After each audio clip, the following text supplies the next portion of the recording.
there, everyone. This is 209 Music Lover, also known as Rhiannon. I am here with E199 Sigma. Hi, everybody. How's it going? And tonight we are going to be playing Tyrion Cuthbert, Attorney of the Arcane.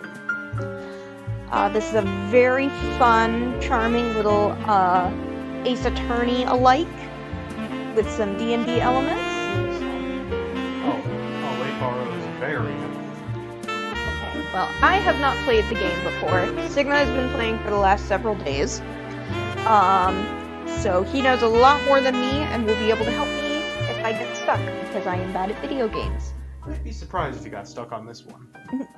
Regardless of how good or bad you are at video games, you do tend to follow lines of logic pretty well, and that's what these games are all about.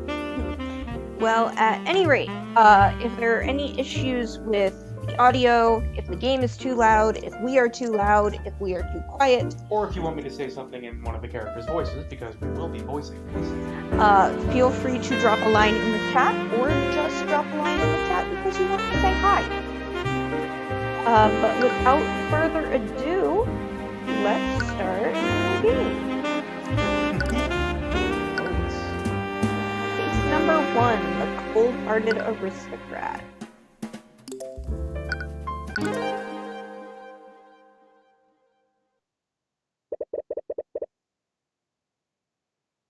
Game's a bit loudsy. Yeah, that sounds about right. Yeah, that's... This game is a little on the loud side. I'm going to turn that down here. The auto balancing on the sound in this game in general is very generous. I already missed a line. The fields of battle are filled with suffering and despair.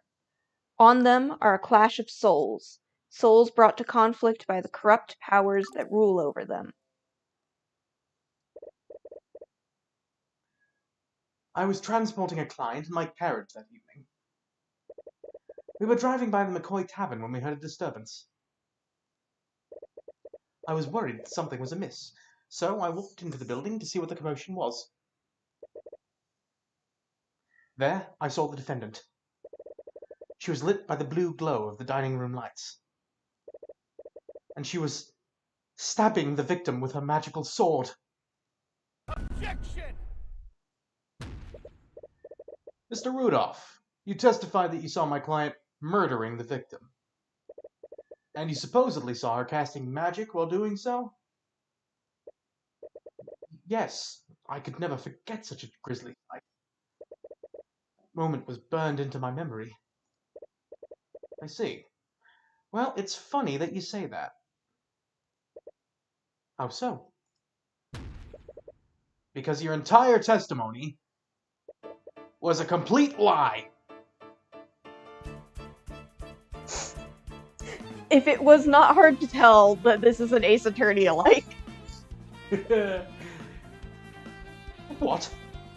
Objection! Are you accusing the witness of perjury? Surely you know that such accusations can't be made lightly, Mr. Cuthbert.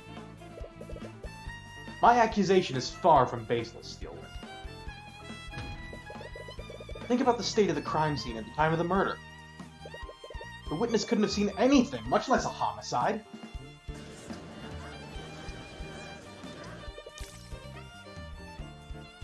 He knows something. But on this battlefield, there are still a few people who carry the ideals of justice within their hearts. But you have to wonder sometimes, are these ideals truly just? Is the audio any better, Z?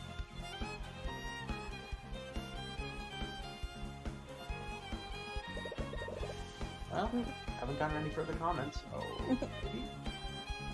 Or are they simply lies fed to us by our elders? Damn it. No, this would be... Damn it! Flintheart, you fool! Why couldn't you have just listened to me? Okay, audio is better. That's good. Oh, hello. Rudolph, I require your assistance. Yes, sir. Oh, Gale, Lord, what did you... You killed him! Alert the town guard. Tell them that you saw his daughter fleeing the scene. I'm sure their neighbors heard them arguing with each other. They'll immediately suspect her. At once, sir.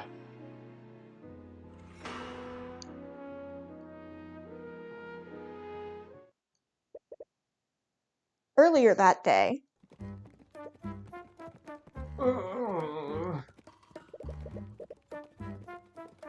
you feel yourself slowly succumbing to an unbearable pain. You don't think you'll be able to survive this much longer. Are you sure you're okay, Cuthbert? You look like you're about to pass out.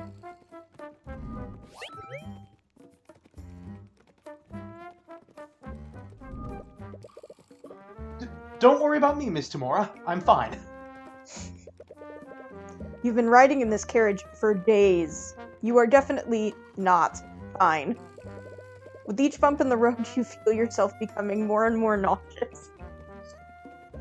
Oh, that's It's taking every ounce of willpower just to hold down your lunch. Yeah, fun fact, despite having a reputation for being a leadfoot, I too suffer from severe motion sickness. I'm perfectly fine. If you say so. You feel the carriage drive over a large bump in the road. You can feel and hear your stomach retching in protest.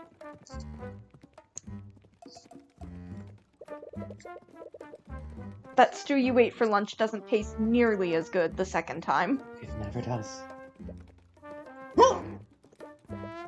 On second thought. Oh, that's better.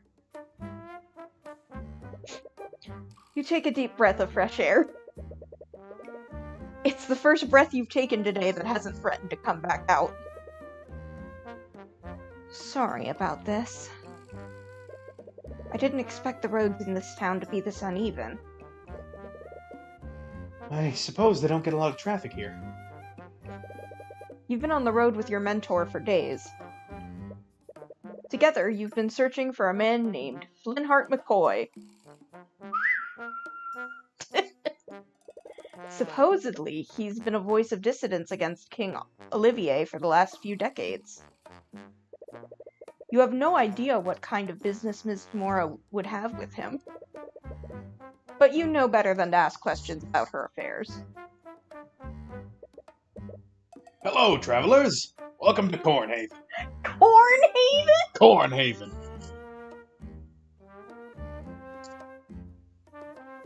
Is this a haven for bad metal fans? No, it's just Ohio. A local merchant steps out from one of the nearby shops. He has a wide smile on his face. Sprite limitations. Bitch, where? Listen. Sprite limitations are a bitch, okay? He has a wide smile on his face, and he approaches your carriage with the enthusiasm of a starving vulture. Enthusiasm. Oh, they mostly grow weed. Z. Those clothes. They must be from the city. Would a pair of dignified individuals such as yourselves care for a refreshing drink? He certainly has a friendly expression, but his thoughts seem very analytical. Again, friendly expression? Well, I don't need a drink, but... Miss Tamora glances at you, and your stomach rumbles in agreement. Oh, of course. I have just the thing for an upset stomach. Liquors like that, I bet I could use them for a lot. His thoughts and emotions are laid bare through your eye of Horus. But the merchant's expression doesn't betray a hint of what he's truly thinking. Poker face, poker face. No, it's not a poker face, he's just mastered the customer service smile. I think it's more likely he just has that one sprite. Or that one model. You wonder if his false smile could get any bigger. At this rate, he might dislocate his jaw. I think the narrator might be getting a bit sarcastic. How about 2 flasks of apple juice for 50 silver pieces? 50 SP? You may find the price daunting, but this is organic, freshly made apple juice. That's just store-bought. I bet they can't even build it. Out of the corner of your eye, you spot an empty bottle of store-bought apple juice. Wah, wah, wah.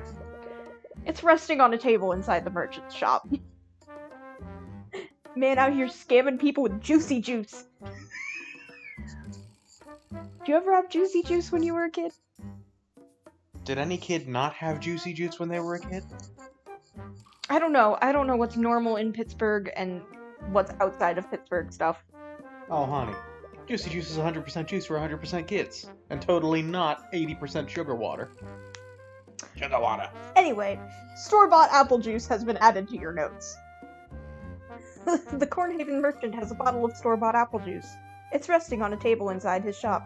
It's suspiciously empty.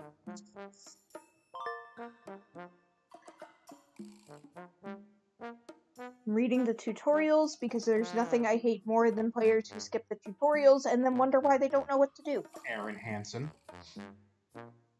I wasn't gonna call out anyone by name. Yeah, well, you're not an asshole.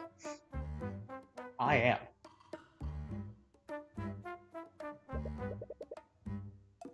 Trust me, it's worth the extra gold. I thought it was only silver. It's worth the extra gold. Normally, the price wouldn't matter that much to you. But you don't appreciate being treated like an easy mark.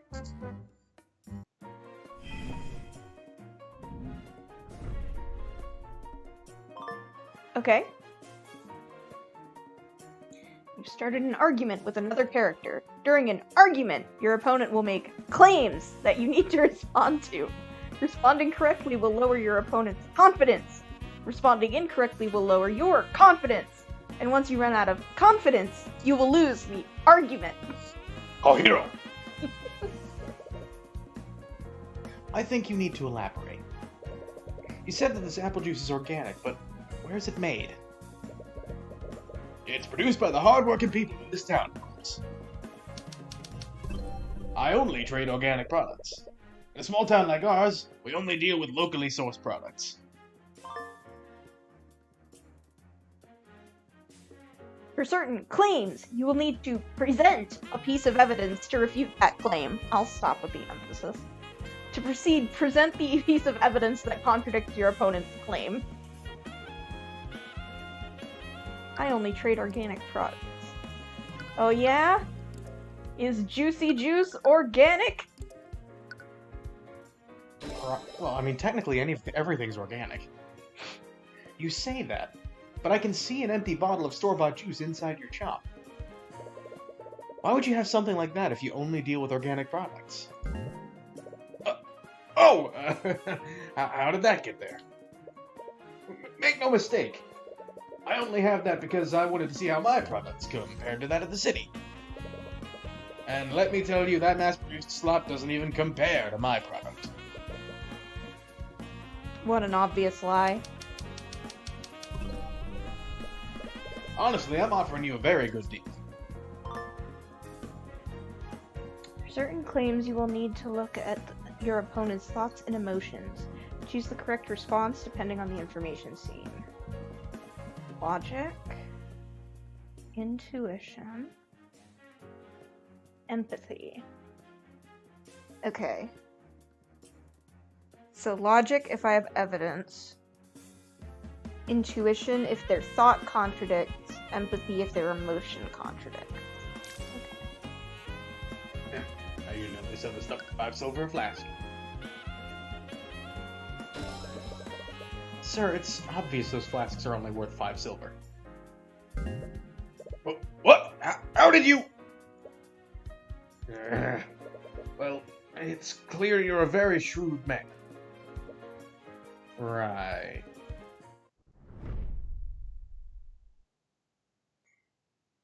Victory! I'm so thirsty. Out of the corner of your eye, you spot a child watching you from afar. Her eyes are fixed on the flasks of apple juice.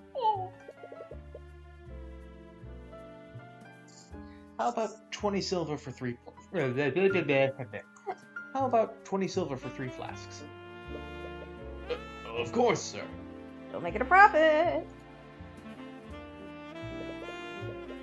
The Kingdom of Wyverngard, established around 2,000 years ago by the 7 High Archmages. The kingdom is currently ruled by King Olivier de Wyverngard and the mages of his nobility. The nobility will tell you that our marvelous kingdom is a land of prosperity and happiness. A land where its people share the wealth and succor provided by the kingdom's magic. I do love the giant wyvern statue. Thank you! I haven't had anything like this in years. In years? Oh, Bean, you ain't even got that many years to you. Juicy Juice is 100% juice for 100% kids. You have the Juicy Juice. The child's passing thoughts tell you exactly how much succor the kingdom is sharing. Okay, don't that sound familiar? I didn't know you had such an eye for rural economics. Well, I suppose I just have a good intuition for this sort of thing. Or did you use another kind of eye?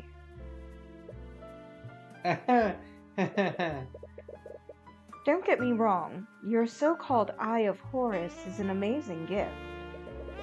You should take every opportunity to hone it. But try to be more subtle next time. If I can see through you, others will be able to as well. Right. Anyways, I did some asking around while you were haggling. Supposedly, the McCoy Tavern should be north of here. If my tip is correct, this should be the place. This looks exactly like where we were standing before.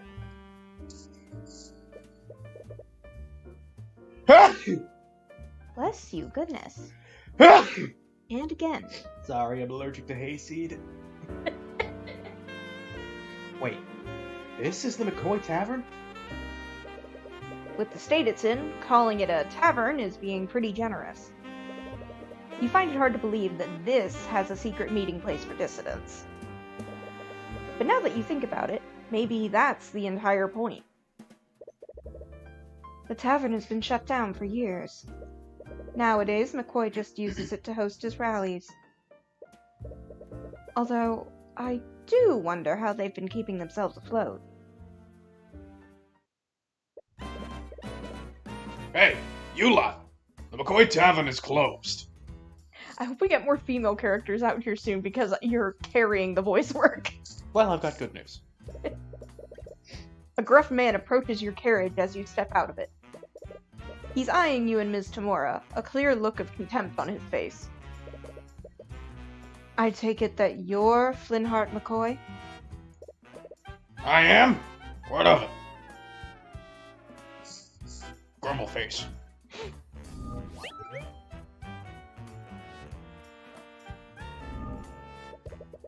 Sorry for not writing ahead of time, but I'm Ruby Tamora. I wanted to speak with you. Ruby Timora. Wait, the Ruby Timora? Any animosity he initially had immediately vanishes. He lets out a laugh. It's as if he were meeting an old friend. Why didn't you say so? Come on in.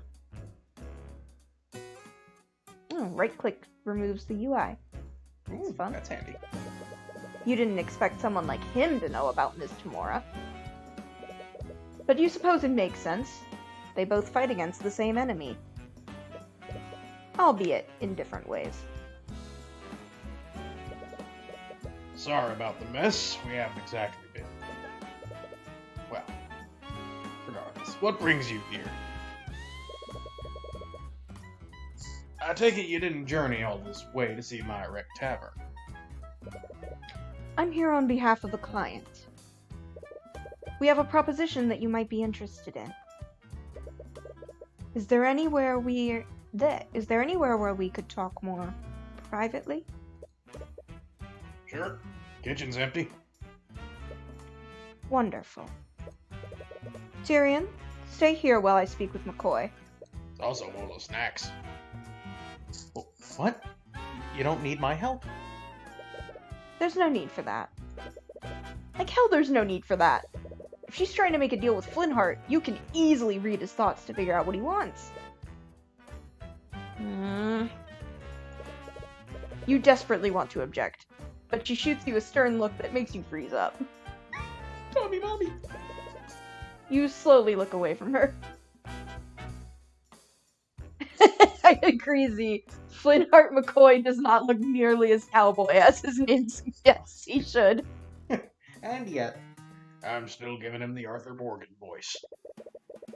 You spend quite an amount of time waiting in the dining area of the tavern. It's already been hours since Miss Tamora and Flintheart went to talk in the kitchen.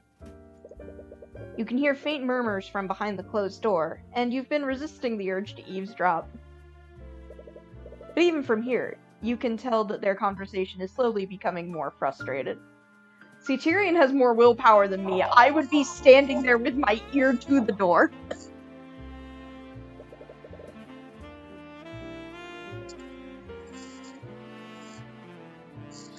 Looks like they're going to be a while. Well, it's a good thing you always bring a chess set around. You bring out the small chessboard that you've carried around since you were a child. Oh no, he's a nerd. Oh, he's a big nerd. Chess can be played with one person, and you've always taken advantage of that. Checkmate. You win against yourself. This time as black. Played 10 games already, and I've won 7 out of 10 times as black.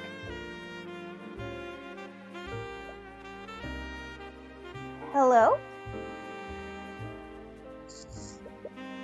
This why does one win? Unbeknownst to you, you're thinking out loud. Again. Why am I performing so much better when playing as black? Hello? You still don't notice her, and you're verbalizing your thoughts just as fast as you're thinking them. Becoming overconfident is white because it has a first move advantage. Perhaps that very advantage is affecting my choice, making me play in a suboptimal manner. A personal quirk is making me play illogically that I need to correct. Hey! Ah! What? How long have you been standing there? Oh no, she a cutie. Oh, she's an absolute duty. It's about time you noticed me. I've been trying to talk to you for a while now. I love her face. Oh, sorry. You know where my dad is? Your dad? Flintheart McCoy. I'm his daughter, Celeste.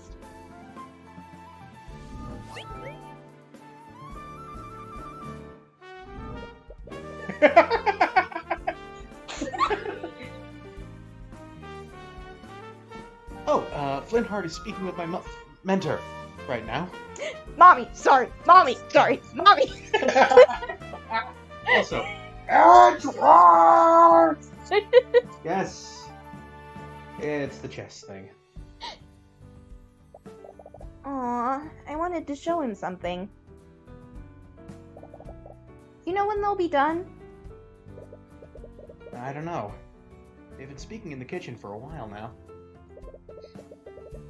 You hear Flintheart and Ms. Tamora's voices getting louder and more frustrated, but Celeste doesn't seem to notice. Her eyes seem to be focused on your chessboard. This is chess, right? Are you playing against someone? Oh, I'm playing against myself, actually.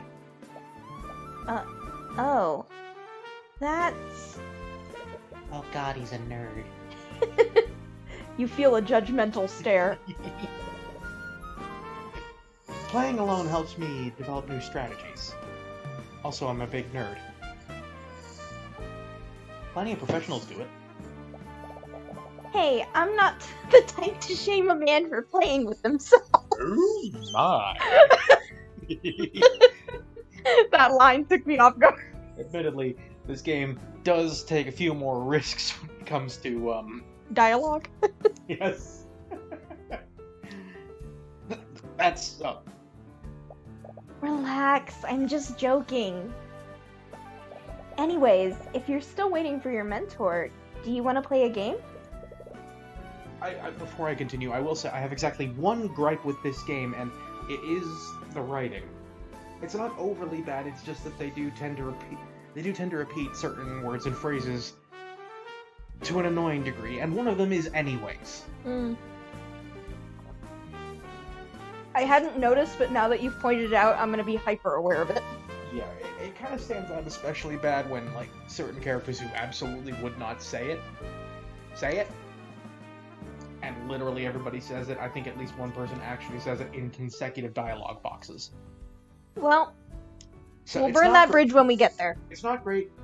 It's my biggest knock against this game, and considering that's my biggest knock, I think that should tell you how I feel about it. I love this game! Oh, you know how to play? Sure, I've read about this before. She's read about it? Wah, wah. Ugh, this table is so dusty. Oh, shit, dusty. Celeste takes a seat on the other side of the table. She tries to set up her side of the board, but fumbles with the pieces. She stares at one of them, confused. How do I arrange these things again? Got the rook upside down, Celeste. A part of you regrets accepting her challenge, but it would be impolite to back out now. Here, I'll arrange them for you. Thanks!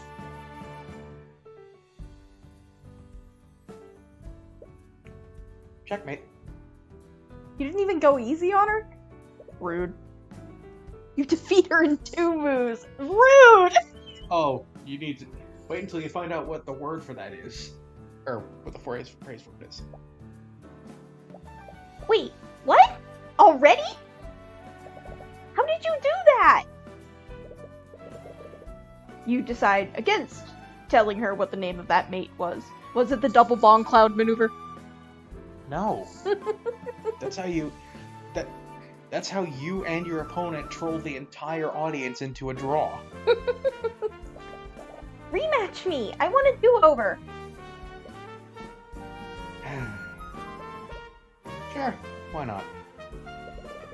It's not as if you have anything better to do.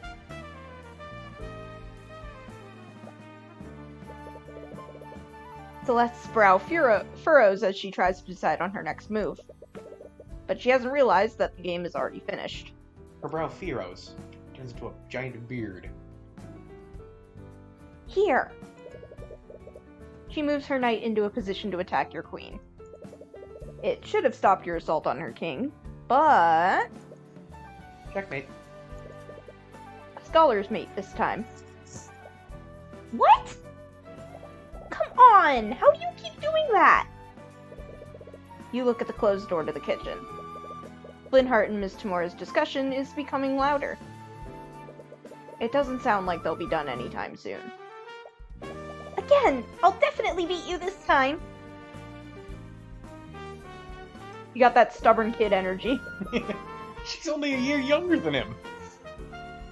I said she got the stubborn kid energy, not that she's a kid. For someone who had clearly never played before, she's quickly improving with each game. It's impressive. She's observing your strategies and adapting them to her playstyle. With the way she's playing now, she could even defeat a nationally ranked noble. Checkmate. But even so, you've been playing this game for a lot longer than she has. How are you always one step ahead of me? It's like you're reading my mind! As if you'd even need to. Just one more game. I'll get you this time. Hello, Cuthbert. Miss Tamara emerges from the kitchen with Flintheart. They both look mentally exhausted. It looks like negotiations didn't go well. Hi, Dad! Oh, hello, sweetie. Flintheart looks irritated, but as soon as he sees Celeste, he quickly hides it behind a smile. You wonder what their discussion was about. What's this? Some kind of game? Miss Tamara glances at pieces on the board. Don't feel too bad about losing to him. He's nationally ranked.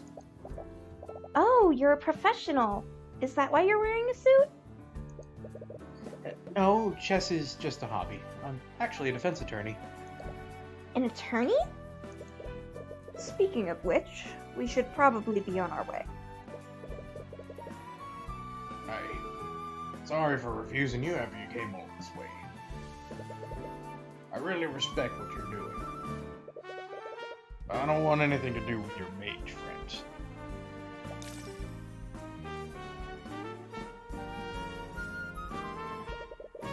You wonder what he meant by that. Was Miss Tamara trying to introduce him to one of our clients? Anyway, it is getting late. If you leave now, you won't get back to the city until morning. She's right. This region's littered with bandits and brigands. You wouldn't want to run into them this late. I guess you have a point. We have plenty of empty rooms you can stay in until morning. How convenient. With our tavern, what do you expect? It's the least I can do after you came all this way. Not all taverns are inns, but this is a No, but fantasy this is- setting, so... It's also the only tavern in a small rural village. Well, if it's not too much trouble, we might as well stay here until tomorrow. The tavern's shut down, but we still have some sheets and blankets. I'll go get the rooms ready. Celeste and Flintheart leave the dining area to get your rooms ready. You're left in the dining room with Miss Tamara.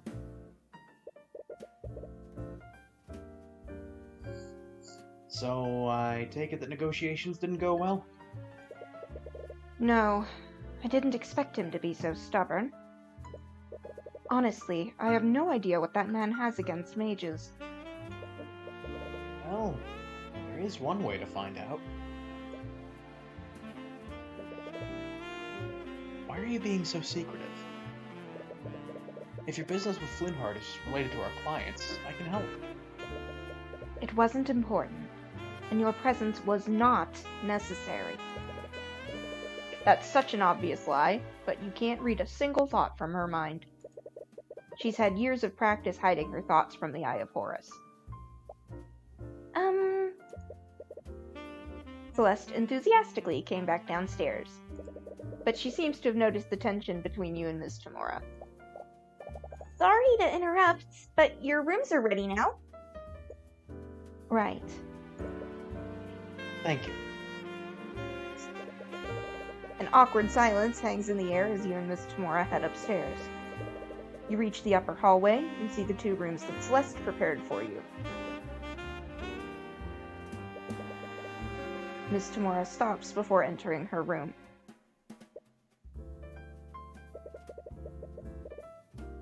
You were playing chess with Flintheart's daughter earlier. Was she any good? Not at first. But she got a lot better as we kept playing.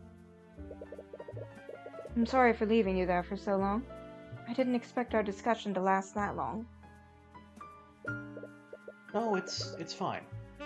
Despite everything, I enjoyed playing against her. I see.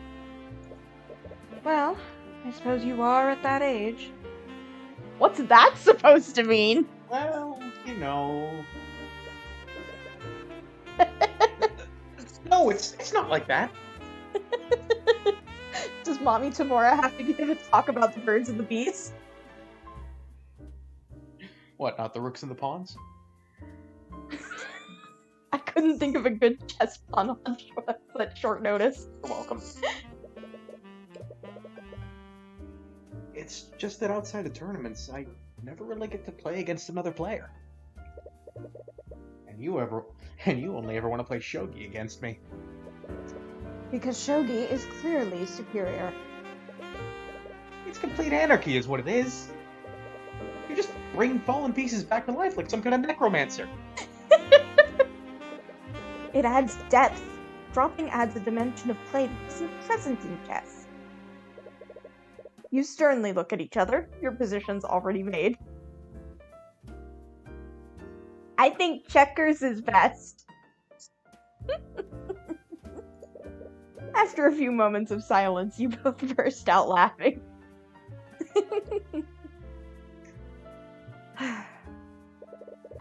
I'm sorry if it looks like I don't trust you. I know you're just trying to help. But there are some things about my work that I just can't tell you about yet. But one day, I'll tell you everything. Right. I'm sorry for prying. If I didn't know from watching over your shoulder that she's in later cases, I would 100% be calling a Mia Fey situation. Yeah, That she's gonna get murdered in the first case. Yeah, luckily, this game doesn't really crib that much narratively from the Ace Attorney series. Mm-hmm. Just stylistically.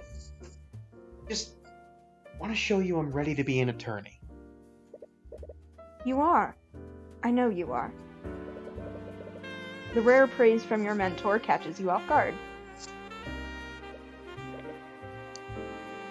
At any rate, get some rest. I see what you mean about that anyways. You should mentally prepare yourself for the journey tomorrow. Right. You completely forgot about the carriage ride back. You can already feel your stomach churning in protest. I don't know, like Just drink your appy juice, you'll be fine. You lay in the bed that the McCoys prepared for you. And as you close your eyes, you slowly drift off into a deep slumber. As this happens, you feel something invasive. honeysuckle? Your mind drifts away, and you feel yourself being pulled elsewhere. Are we going to the Velvet Room? Y'all ever heard of Go Fish?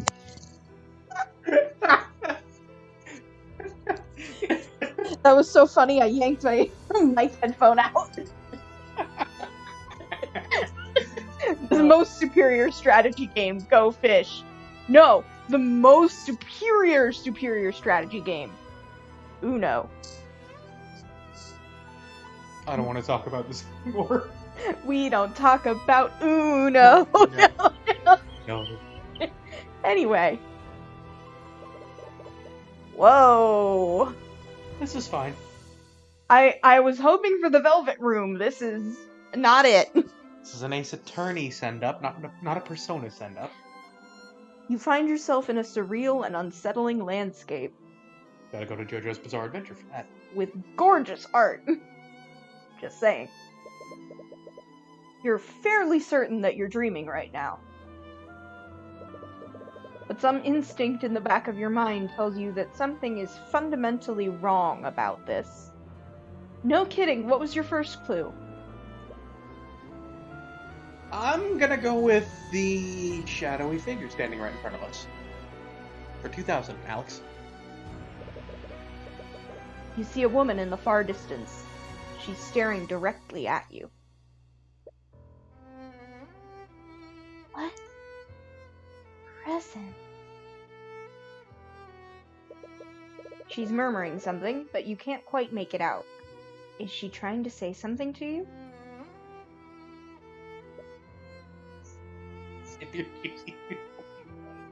Yes, the juicy juice will save us from this hellscape. See, as always, being very funny at very inopportune moments.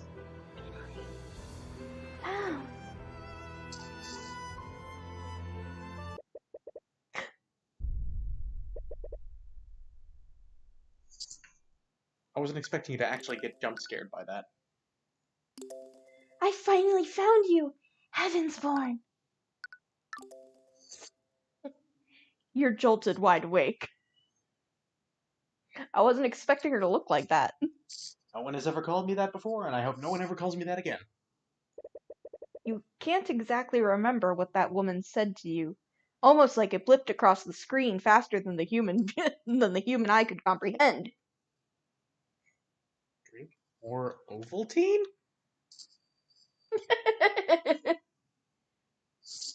I'm trying to look at the background. Is that an eye or an effed up mirror? That's a smudge on your screen, dear. No, not. That's Yes. not a smudge on my monitor. I think it might be. Well, actually, I know. think no, this bit is just an unlit bedroom. Anyway, but whatever her words were, they sent a piercing chill down your spine. Your breath is heavy and your heart is beating at 100 miles per hour. Calm down. It's just a dream. At least, that's what you try to tell yourself. Please, just let me explain. I don't want to hear it. You hear the voices of Celeste and Flintheart ring out from downstairs. It must be extremely late. What could they possibly be arguing about at this hour? I want you out of my house. Ow! A dead silence lingers in the air before you hear someone rush out of the tavern. Whoever left slams the door behind them. What's that all about? I think I know. It's none of your business. You only met those two today. It would probably be best not to get involved in their affairs. But we're gonna do it anyway! Because protagonist energy! And as you tell yourself that, a brief image of Celeste's smile appears in your mind. Oh. Oh. Damn it! So, I did notice that when Celeste was introduced to us, it listed that she had an arcane art. And her dad clearly has a thing against mages. So, my guess... kind of buried the lead there. Trust me, that's the least of the surprises we're going to encounter on this. My guess is that she's been learning magic and her dad disapproves. In any case, you slowly make your way out of your room. But the hallway is nearly pitch black. You can barely see a few inches ahead of you. You have to watch your step to avoid tripping. You run into Flintheart, who was slowly walking up the stairs. Even this close, it's hard to see his expression in the darkness. Sorry, I just heard... Right. I forgot you two were... His words trail off. Is everything okay? So this is what, sad and scared? Nervous, anxious, surprised. All the above. Sorry, I'm just going to... You awkwardly shimmy past Flintheart to head down the stairs. And grab the plot. Whoops, just gonna sneak on past you and grab the plot. This is what happens when you let Midwesterners do voice acting. He doesn't move out of your way. It's clear his mind is elsewhere. It's fine, you're skinny. You arrive at the dining room, but you don't see Celeste anywhere. Honestly, though, it's hard to tell with how dark the room is. Is it even on the... Okay, it is on the screen. I can, like, barely see it. Celeste? Are you still here? You don't receive an answer. You remember hearing someone slam the front door earlier. Your eyes are drawn to the tavern entrance. Okay. Celeste? No answer. Celeste! Where are you?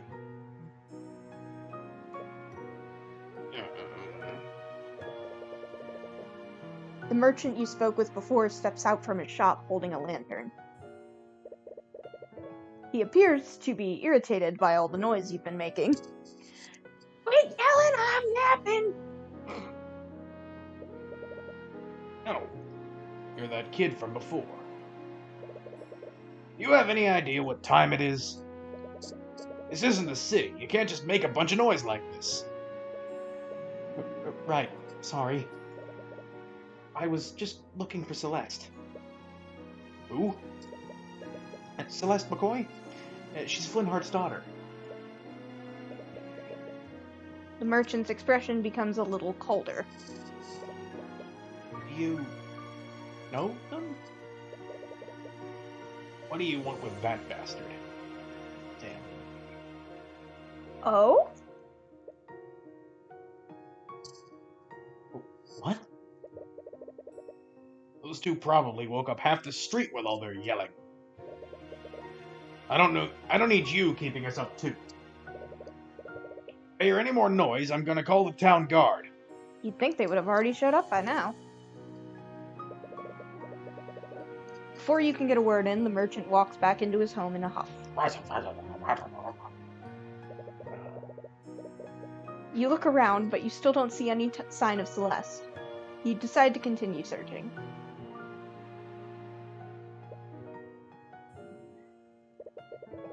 I can't believe I said those things to her. She'll never forgive me for this. I see your temper is as short as ever, Flynnhart. You! Honestly, how do you live in this darkness? Look so.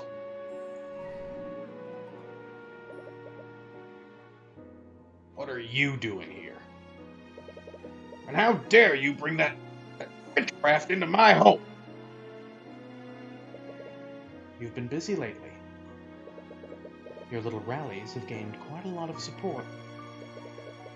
Too much support for my family's liking. And what? You came all this way to convince me to stop? You Gloucester-looking ass! You have my word. If you stop spreading dissidence, no harm will come to you or your family. Your word is as good as the dirt you lick off of King Olivier's boots. As if I'd ever trust the words of a murderer like you. Oh shit.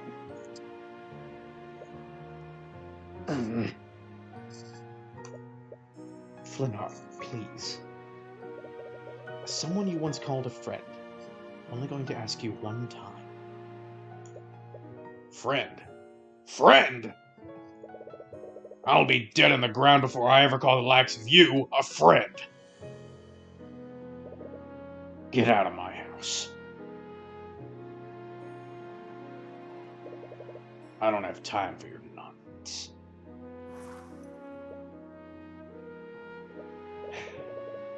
Unfortunately, I don't think you'll have much time for anything.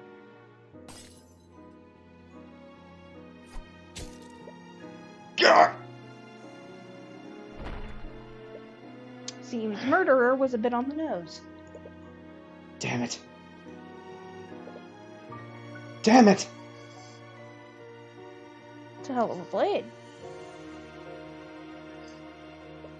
Flynnhart, you fool!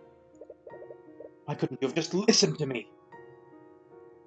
He doesn't seem particularly anguished about it. Rudolph, I require your assistance.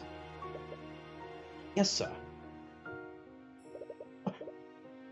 By the scaled lord! What did you... You killed him! Alert the town guard. Tell them you saw his daughter fleeing the scene. I'm sure their neighbors heard them arguing with each other. They'll immediately suspect her.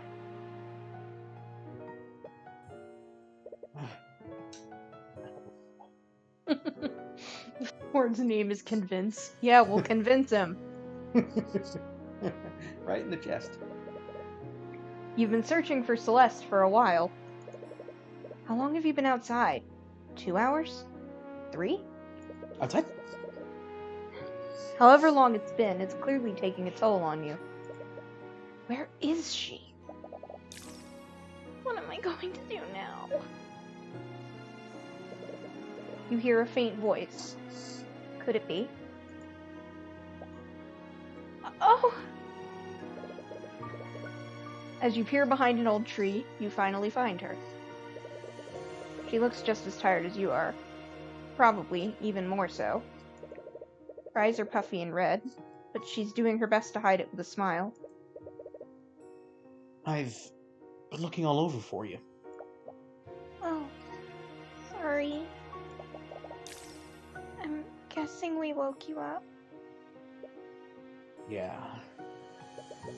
Is everything okay? It's nothing. It was just an argument. But from the way she reacted, this is clearly not common. You suppose that it's none of your business. You decide not to pry further. Have you been out looking for me all this time? I have. Thank you. But I'm okay now. You should head back. What about you? I think I'm going to stay out a little longer. You know that you should mind your own business. But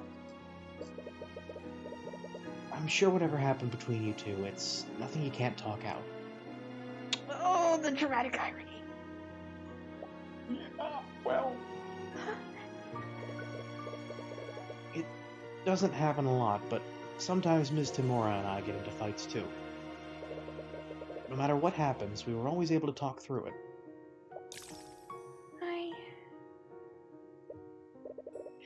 Sorry, I know it's none of my business, but I just... No, I really appreciate it. Thank you. Them some mixed feelings. You're right. Let's go back. She's still sad, she doesn't appreciate your kindness. What? You arrive back at the McCoy Tavern. But it's now surrounded by several carriages and knights clad in plate armor. Is that... the Inquisition? What? The Arcane Inquisition. They're an order of knights that investigate crimes committed using magic. As you say the word crimes, you and Celeste share a glance and come to the same realization. Both of you rush towards the tavern, but Celeste outpaces you by a large margin. What? No! No! Good shriek. Thanks. She reaches the tavern before you, and before anyone can stop her, she takes a look inside the inn. Whatever she saw makes her cry out in anguish. She drops to the ground in tears. There she is. Celeste McCoy, by the authority of the Wyvern Guard Crown, I'm placing you under arrest. Upon seeing Celeste, one of the knights steps forward and grabs her. Surprisingly, she's able to break free from his grip and tries to push further into the tavern. Noticing the commotion, 3 other knights rush to grab her and begin dragging her away. She kicks and screams against them, desperately trying to break free. Even between the 3 knights, it's taking all of their strength to subdue her. What are you doing to her? What's going on here? Tyrion! Miss Timura approaches you. You breathe a small sigh of relief when you see that she's okay. Miss Timura! Bah! I should have known that he was one of yours. Just stay out of our way.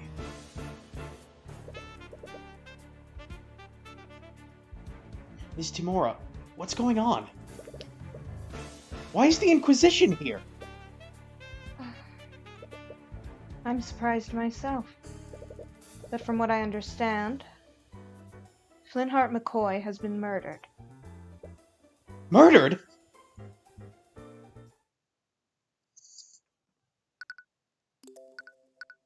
We're gonna save our progress. Yep. This is a pretty long first case. Oh, yeah. You follow the Inquisition back to the city where Celeste is being detained. According to Ms. Tamora, Celeste was the prime suspect in Flintheart's murder. And due to the supposed nature of the crime, her case would be pushed to trial immediately. But of course, we know this is impossible. But many elements of the situation still don't make any sense. The Inquisition only investigates crimes committed using magic. So why is Celeste their prime suspect? Well, you already sussed that out. Could she be a mage? Spoilers. This is ridiculous. She has a right to speak to an attorney. At any rate, you find yourself met with another hurdle. A very frustrating one. Greetings, Professor. Nothing to report. Yeah, well, we can't let you see her until she's been processed. Her trial is in an hour. How has she not been processed yet? I don't know what to tell you, kid. I wish I could help. You don't need to use the eye to know that's a complete lie. So, you're really planning on defending her? You know if she can even afford a lawyer? Just can't stand here and do nothing. You saw them, didn't you? There's no way she would murder her father like that. Now it gives me a save, yeah. I know that look. I was saving this for a special occasion, but... Attorney's Runestone. A magical runestone that allows you to take pictures of crime scenes and write notes telepathically. Every attorney has one. It's almost like a badge for them. Attorney's Runestone has been added to your notes. It's worth noting, by the way, that there is pretty much no dialogue. Unlike the Ace Attorney games, there's pretty much no extra dialogue to be seen by just showing your runestone to everybody. Aww, bummer. Yeah, shit sucks. This is an attorney's runestone? If you're going to defend her, you're going to need one. You begin to tear up. You've wanted one of these ever since you were a child. Oh, Dean! It's basically a badge of honor for attorneys. Yes, we get it. Don't cry, Cuthbert. Sorry. Anyway, keep one thing in mind. If you try to defend her, the Inquisition isn't going to fight you fairly. Our court system only exists to create the illusion of justice. They hate people like us, and they'll do everything in their power to sabotage you. Damn it. You knew that they'd try to get in your way, but you didn't expect them to do it this blatantly. What's with all this noise? You're that knight from the tavern. That's Commander Orem White to you, kid.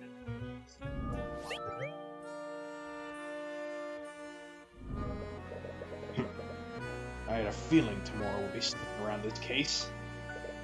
But I didn't expect her to send a kid to do her dirty work. Commander, he says he wants to talk to the mage.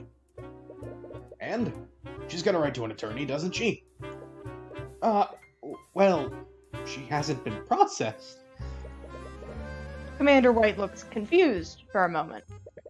The hell kind of bullshit are you trying to pull? Let him through, you idiot!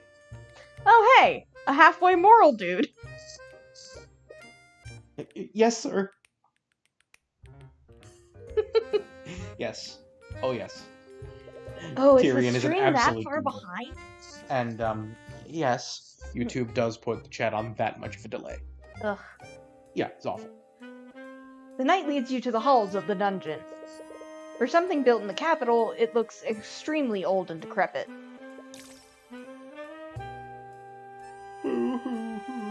Prisoner stuff. You pick up the negative emotions of the prisoners nearby. It's a heavy and almost crushing feeling. Ugh, sucks to be the empath. You've always had to avoid crowded places because of how sensitive you are to people's thoughts. Oof. You've never felt this much concentrated despair before. Oh god! Poor baby! I guess we should never let him play any of the Danganronpa games. Oh! It's you! Celeste is lying down on the cold floor of one of the dungeon cells. But she immediately gets up as soon as she sees you. What are you doing here? Ms. Timora told me all about what happened to your father. I'm so sorry. I just don't understand. I don't understand any of this. Why would someone do this? And why are they blaming me for it? I'm not sure about the details. But it's clear that there were elements of magic involved in what happened. Since they arrested you based on that evidence, I can only conclude one thing. Celeste, you're a mage, aren't you? There's no sense in hiding it anymore. Well, yes, I am. Do you have noble blood? Of course not. Why would you say that? Sorry, but the ability to use magic is hereditary. Most mages tend to have some kind of noble blood. I honestly don't like thinking about that. I'm the daughter of Jolene and Flintheart McCoy. That's all I need to know about myself. It would probably be best not to push the matter further. You don't say. Well, at any rate, you were probably arrested because you're a mage. What? Crime was committed using magic, and you were the only mage around at the time. Is that seriously the only reason? I only know how to cast one spell! The Arcane Inquisition doesn't care about the truth. They only care about closing their cases. Celeste, your case is being pushed to trial. You're gonna be brought before a judge within the hour. What? No one told me anything! Damn it. They weren't even planning on telling her?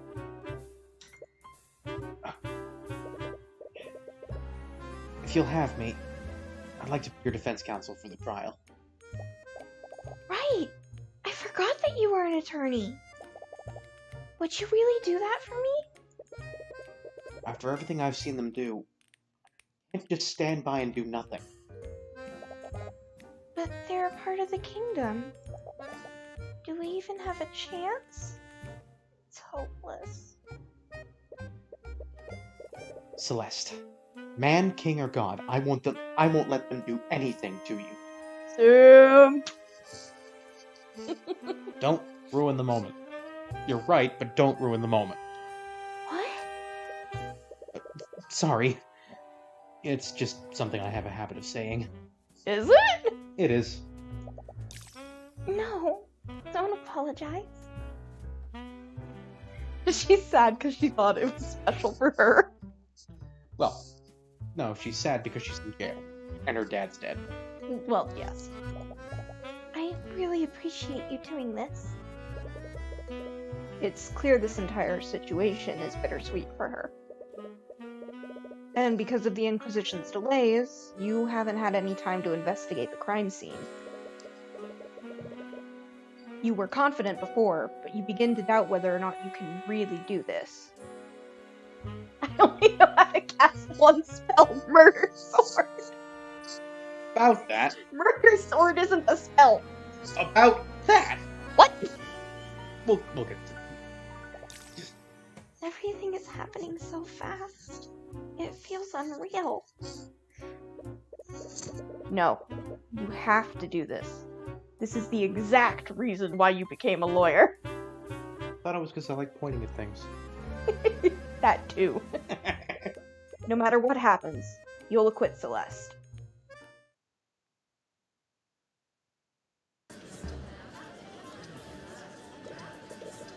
A courtroom.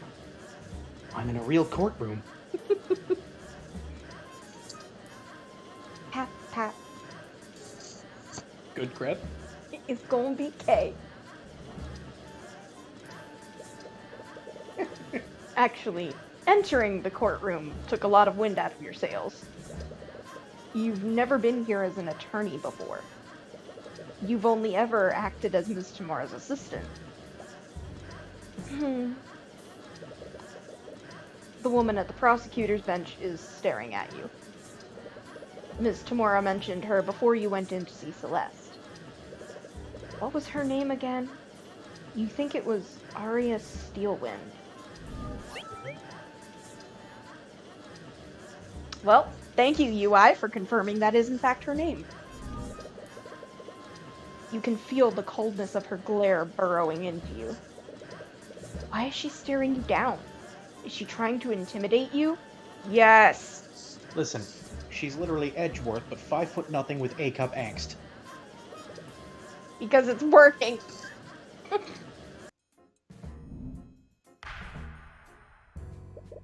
Court is now in session for the trial of Celeste McCoy. The prosecution is ready, Your Honor.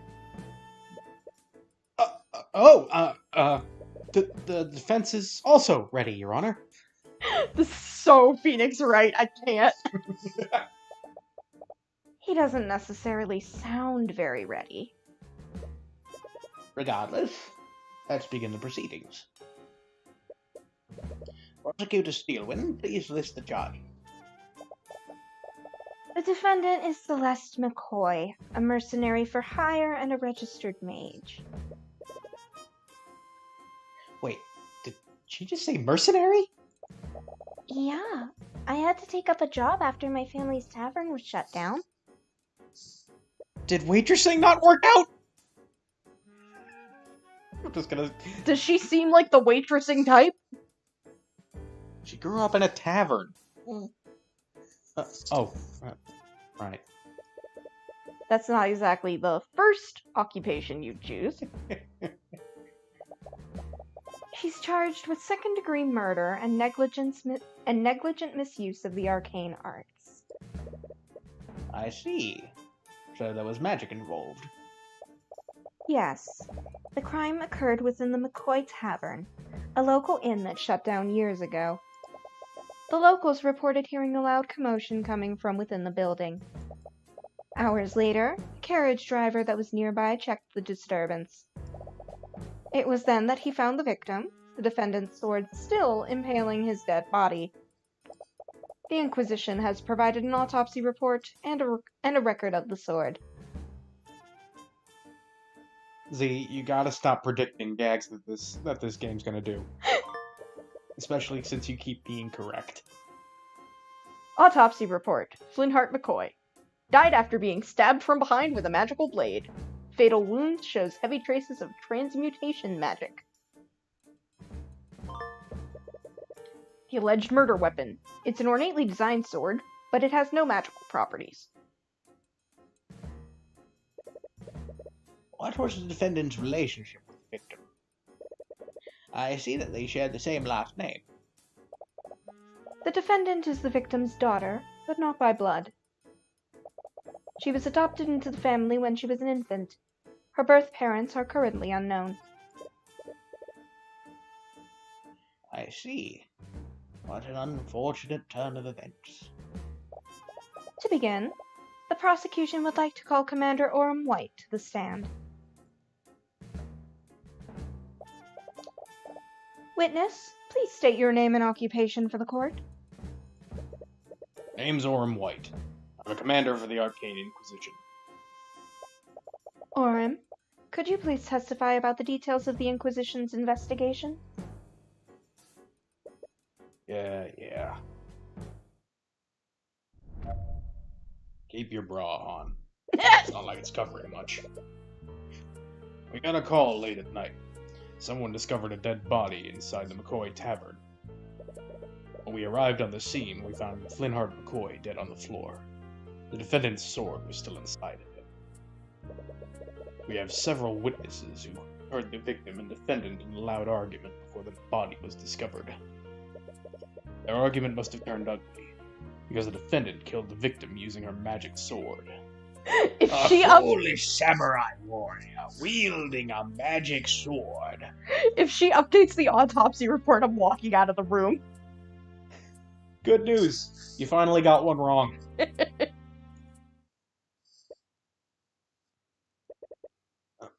Isn't that really incriminating? One of her possessions is the murder weapon.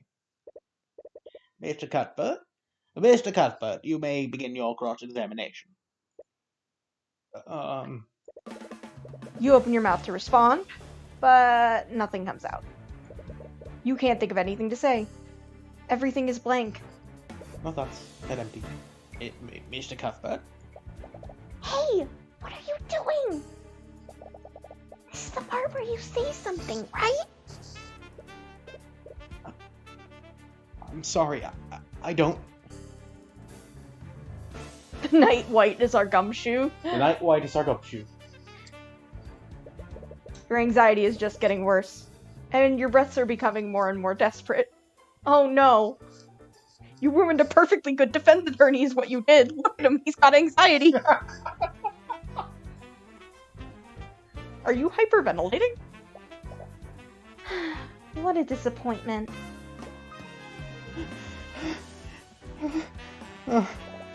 I was hoping to fight against the infamous Ruby Tamura today. But it's clear you can't even hold a candle to her. Your Honor, it's clear that the defense has nothing to say against the prosecution's overwhelming evidence. Yep. This case is pretty much open and shut. No, it is not. Objection! No, wait! This isn't what's supposed to happen.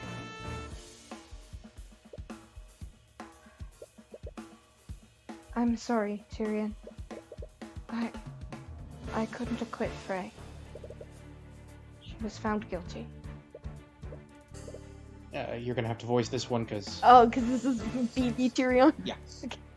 What? What? But that means... I can't do a young guy's voice very well. Are they going to execute her? No. Not again. Are you seriously going to let that happen again? Tyrion! Celeste grabs your shoulders and shakes you out of your panic. You need to calm down. Her gaze is calm and focused despite the gravity of the situation. But she looks stern, not angry. Sorry. I didn't mean for this to... Stop. Just listen to me. You know what to do, right? Just do it the same way you play chess. What? I don't know. You were just so calm and focused when we were playing before. No matter how close I got to beating you, you always knew how to stay calm and win. So just channel that feeling and look at the pieces. That doesn't make any sense. And yet, that makes perfect sense. What are you talking about, narration? You take a moment to focus and let everything else disappear from the world. Every statement that he made, every word that came out of his mouth. Each of those is a possible weakness that you can attack. Every bleak moment can be turned around. You just need to consider every angle. My apologies for the delay, Your Honor. The defense is ready to begin cross-examining the witness. Very well. There we go. Glad that worked. Carefully examine every statement he made and find something that contradicts the evidence in your notes. Once you do that, present the contradicting evidence and prove that his testimony is false.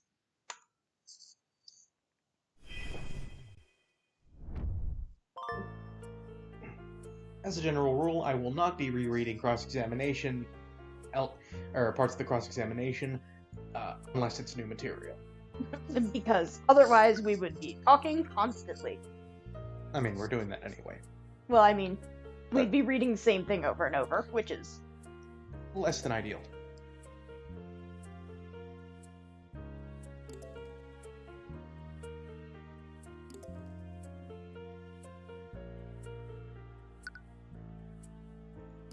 The sword is not magic.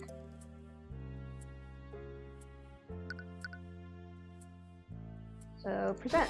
Objection! And the music stopped, I was right. Oh. I'll only do that once. Commander White, you testify that the victim was killed using the defendant's magical sword. Am I correct? Yeah. It's pretty obvious when you look at the crime scene. I think I'd actually have to disagree with you on that. The defendant's sword couldn't have possibly been the murder weapon. What are you talking about, kid? The sword was inside his body. Of course that's what killed him. That may be the case, but take a look at the autopsy report. It states that the fatal wound had heavy traces of magic. So how would a non-magical sword leave traces of magic on the body? What? Hmm. To leave a trace like that, the wound would have had to have been created with something magical. A client's sword may look fancy and expensive, but it's entirely mundane. That doesn't make a lick of sense! If the sword didn't kill him, then why was it in the body? Yes, I find that quite strange as well. Well, there's only one reasonable explanation, Your Honor. The wound was created magically, and someone shoved the sword into the wound afterward. The hell are you talking about?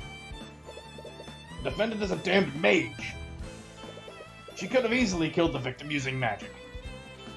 I don't have face cam on, so y'all can't see, but I am bopping. Yes, for those who aren't aware, this game's soundtrack was entirely penned by Carlos Eni, better known on YouTube as Insane in the Rain Music. There is one other credit. Something Cicada? Silver Cicada, I think? Oh, yeah. Yeah, it was a collaborative effort. He just has primary production. Mhm. You know, he has primary music producer, credit. Okay, yeah, but, I mean... Yeah. It's... Anyway. From my understanding, Silver Cicada did, work with the mixing. But yes, that may be, Commander. But why would she kill the victim using magic and then stab him with her sword? She would just be incriminating herself. No. If anything, this series of events proves one thing. Someone used magic to kill the victim. And then they pushed my client's sword into the wound to frame her. Objection! Don't get ahead of yourself. What? Your Honor, the defense is trying to spin the facts in his favor. He claims that a third party committed the crime and used the sword to frame the defendant. But wouldn't the simpler explanation be this? Magic was being channeled through the sword at the time of death. That is what left the magical trace on the body. Commander, please tell the defense how the murder was committed using magic. What? What? Alright. Alright. I think I see where you're going with this.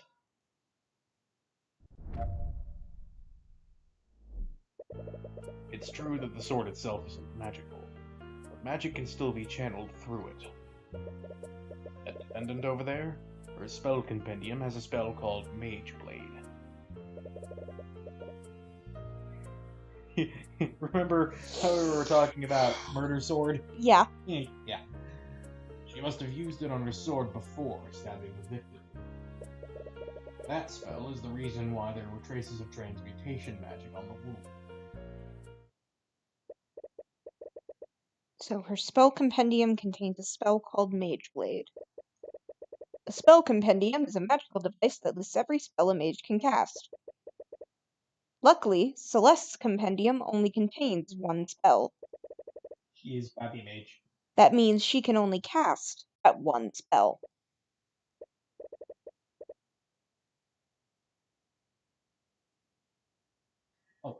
Celeste, do you have your spell compendium with you? No, I left it at the tavern after.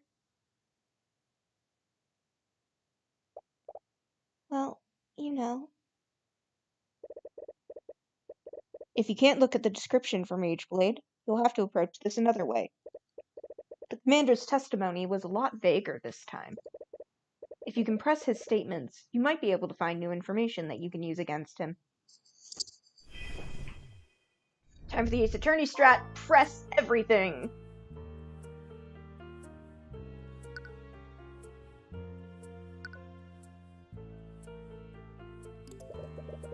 Are you saying that my client used a spell and channeled it through her sword?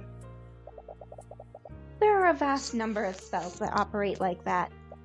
Spells from the School of Transmutation are almost always channeled through an object.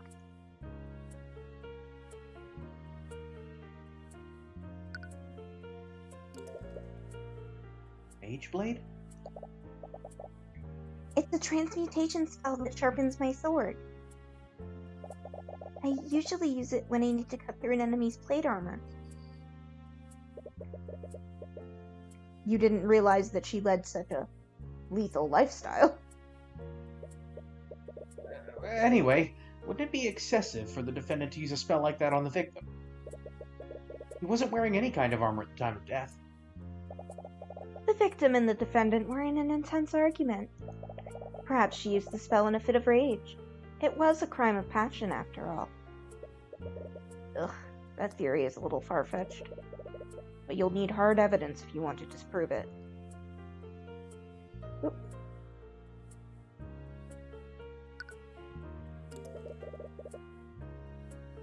But why would she go to the trouble of doing that? Her sword alone would have been enough to commit the murder. Mages are always looking for an excuse to throw their power around. There's no rhyme or reason to. Isn't that just your own personal bias, Commander? We don't need to understand why the defendant did what she did. The fact of the matter is that magic was present at the crime. Do you have any evidence of the contrary? Don't. Yet.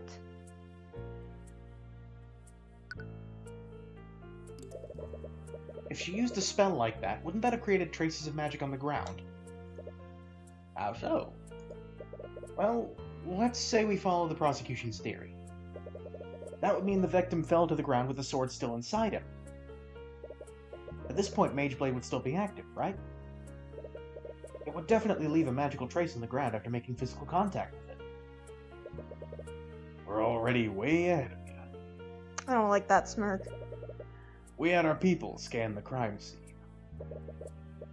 And we found traces of transmutation magic right under the body, just like you said. Oh.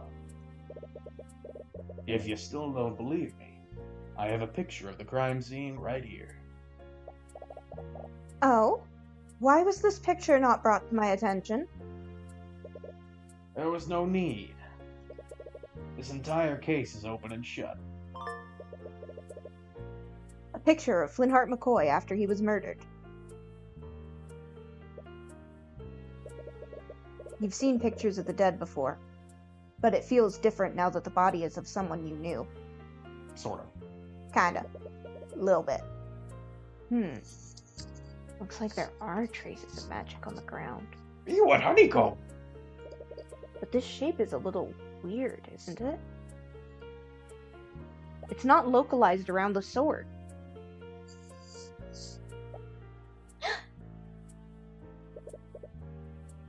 What was that just now?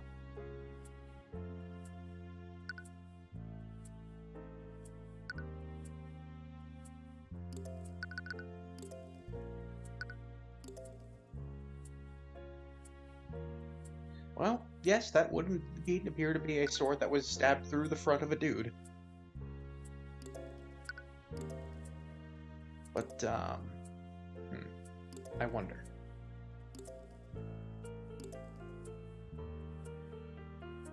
If you're looking for something to disprove, you're looking in the wrong place.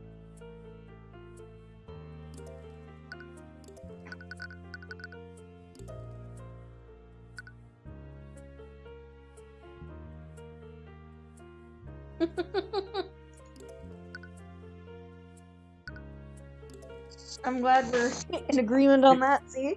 Let's see. No need, but let's be honest, how often in our D&D games have we done absurdly flashy things for absolutely no reason?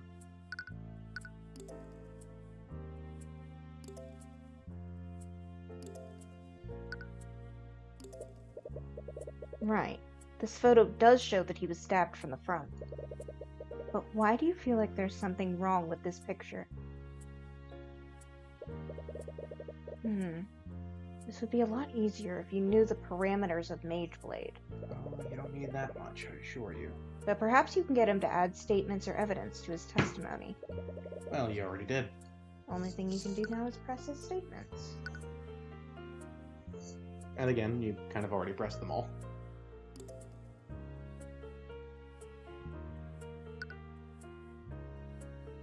Do I present the picture on Mageblade? Why?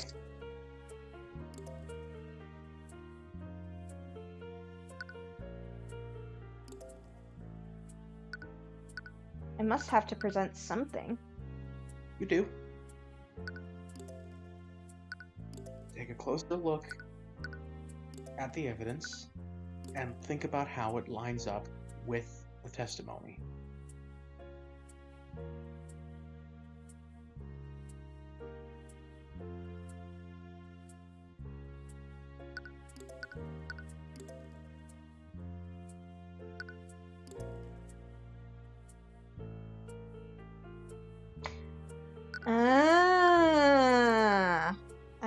I see. The autopsy report says he was stabbed in the back! Objection! That's my girl. I'm sorry, Commander White, but it seems like you've presented another glaring contradiction. Oh yeah? And what's that? You said that my client stabbed the victim from the front. Am I correct? Yeah, you can see it plain in that picture. So, where's your contradiction?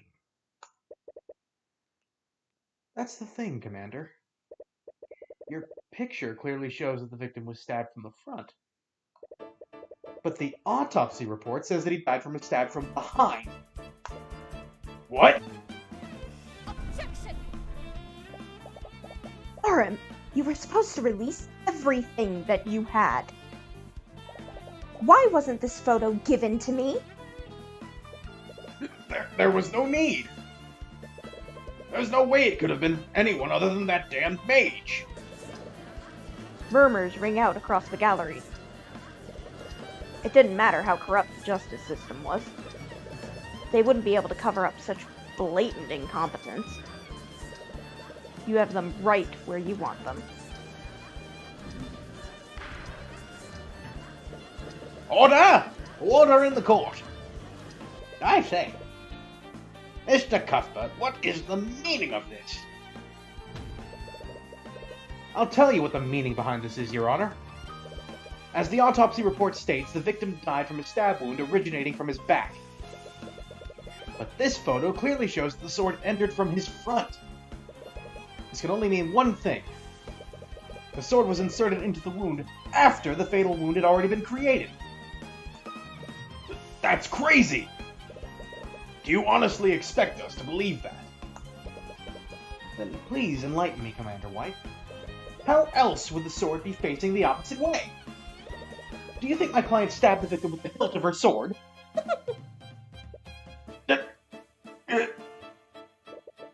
I didn't think so. What really happened is clear. The real murderer stuck the sword through the victim's wound to implicate my client. But they made a careless mistake and stuck the sword through the opposite side. Objection!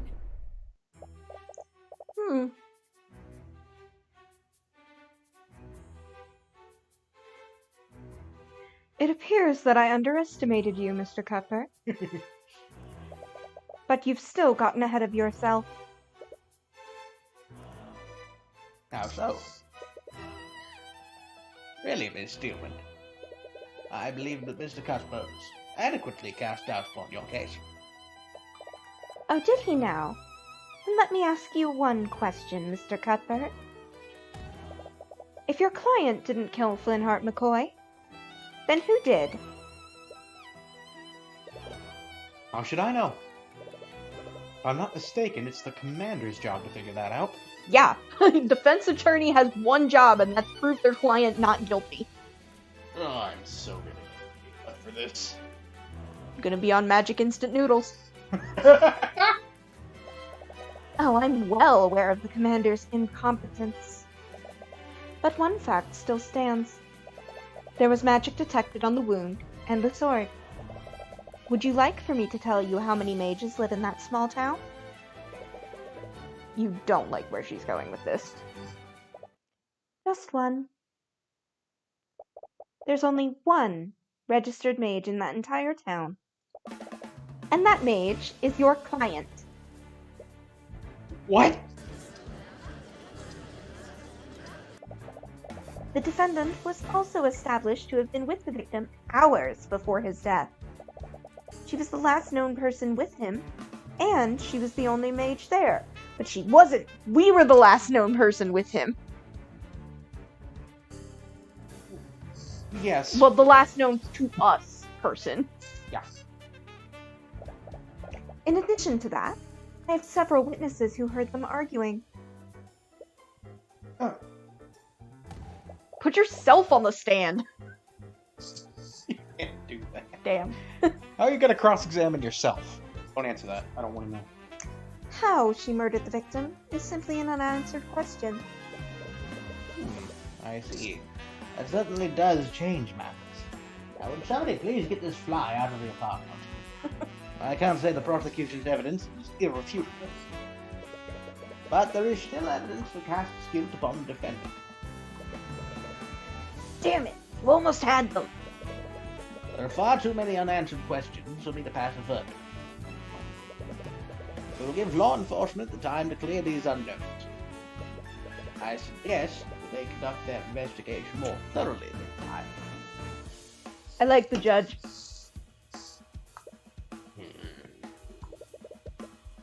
We will resume the trial tomorrow morning. Court is adjourned. Smackety.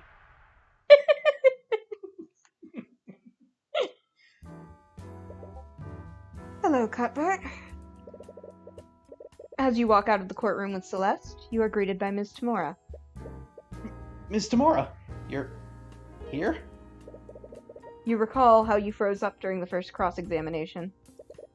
Oh, I fucked up in front of Senpai. You feel a little ashamed that your mentor saw all of that. Well, at the end of the day, you were able to put it together. And once you did that, you performed adequately. The man was stabbed 2 times! He ran into my knife 2 times. On that note, I wanted to give you this. It's Celeste McCoy's spell compendium. It contains the formula for the following spell. Mage Blade. That's it. Just the one. Mage Blade. For the duration of this spell, the edges of this object, usually a blade, become unnaturally sharp, making it more effective at slashing through tough material. While under the effects of this spell, the object emits a yellow radiant glow. The target object must be no larger than a 5-foot cube. For purposes of this spell, assume a perfectly cubical man. Assume a perfectly cubical man of consistent density. Or of uniform density. My spell compendium? I swiped it from the dining area before the Inquisition arrived. I thought it'd be best for you to have it. Ruby, that's crimes. They don't need to know. They're gonna know. So, this is your spell compendium. Nobody's gonna know. And it only has one spell. Mage Blade. This means that the prosecution has to prove that Celeste used that specific spell. It will restrict how they approach this case, which gives you an edge over them. Yeah, I see what you did there. But that prosecutor is really something else. You mean Prosecutor Steelwind? You can still remember her ripping glare. It gives you chills just thinking about it. You wouldn't even know it, but this was also her first trial. No shit. Really? I thought that her inexperience would make for a good first opponent. But that girl, she's a natural in the courtroom. It makes me wonder why a Steelwind would choose to become an attorney in the first place. What do you mean? The Steelwinds are a powerful noble house. Of the noble families, they are one of the few who answer directly to the king. Most members of their house take high-ranking positions in the kingdom's military. So it's a bit strange that she chose to become a prosecutor despite that. Yes, her father does have a bit of a reputation for grading people by swinging an axe at them. Spoilers? Is that spoilers? Is it? Steelwind. I feel like I've heard it somewhere before. In any case, it's best that you focus on the trial. You have about a day until court resumes. Right. Oh, sorry. Right. Now that I have time, I'd like to ask you some questions, Celeste. Celeste popped up on screen, so I assumed the dialogue box was hers. Ignore me. Babe, learn to fucking read. Namely, about that argument you had with your father. Was he gonna cross-examine himself? Well, when a young boy becomes a man. We already made that joke. Oh. Technically, she made that joke. You see the bailiff staring daggers at Celeste. It looks like they're waiting to take her back to her cell. Whatever questions you have for her will have to wait. I should probably go. Hang on, I'm gonna look at the log for a sec. Did that say starring daggers? It sure did. Listen, indie game, Typos a lot happen. of dialogue. They're still roughly on par, let's be honest, with the grammatical errors in Ace Attorney. Celeste walks away while avoiding eye contact with you, bringing up her argument